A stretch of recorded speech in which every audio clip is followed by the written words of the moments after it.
বেআইনি নির্মাণের অভিযোগ উঠে আসছে 21 নম্বর ওয়ার্ড আসানসোলের। কিন্তু কাদের বিরুদ্ধে এই অভিযোগ? আরএসএস এর বিরুদ্ধে এই অভিযোগ উঠছে।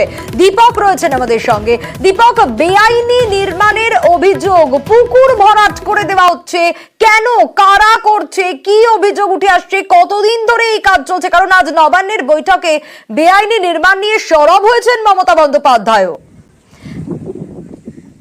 দীপকের কাছে যাবো, তবে তার আগে আরো একবার জানাই, আসানসোলের 21 নম্বর ওয়ার্ড, যে ছবি আপনারা দেখতে পাচ্ছেন 21 নম্বর ওয়ার্ডের ছবি, যেখানে বেআইনি নির্মাণ, পুলিশ তৎপর। অভিযোগ কি? বেআইনি নির্মাণ করা হয়েছে, পুকুর ভরাট করে অফিস তৈরি করা হয়েছে, এমনটা অভিযোগ। এলাকা পরিদর্শনে যান পুরসভা ও ভূমি দপ্তর এবং আরএসএস এর বিরুদ্ধে এই অভিযোগ উঠে আসছে।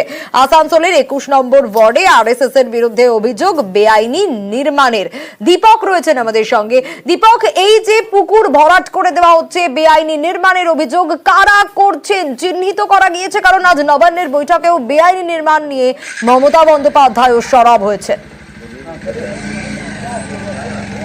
দেখো, আজ সকালেই নবান্নতে মমতা বন্দ্যোপাধ্যায় বৈঠক করেন এবং সেইখান থেকে কড়া বার্তা দেওয়া হয় যে আসানসোল উত্তর বিধানসভা এলাকায় এই যে 21 নম্বর ওয়ার্ডে বিশ্ব হিন্দু পরিষদের যে জেলা কার্যালয় রয়েছে সেই কার্যালয় নির্মাণ করা হয়েছে পুকুর ভরাট করে।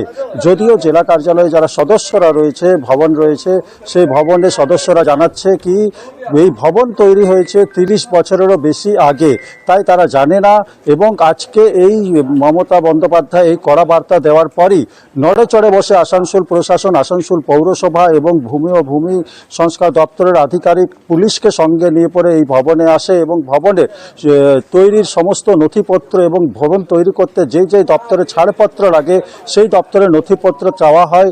যদিও কোনো নোটিশ না দিয়ে এই ভবনে হানা দিয়েছে, তাই সদস্যরা কোনো নথিপত্র দেখাতে পারেনি।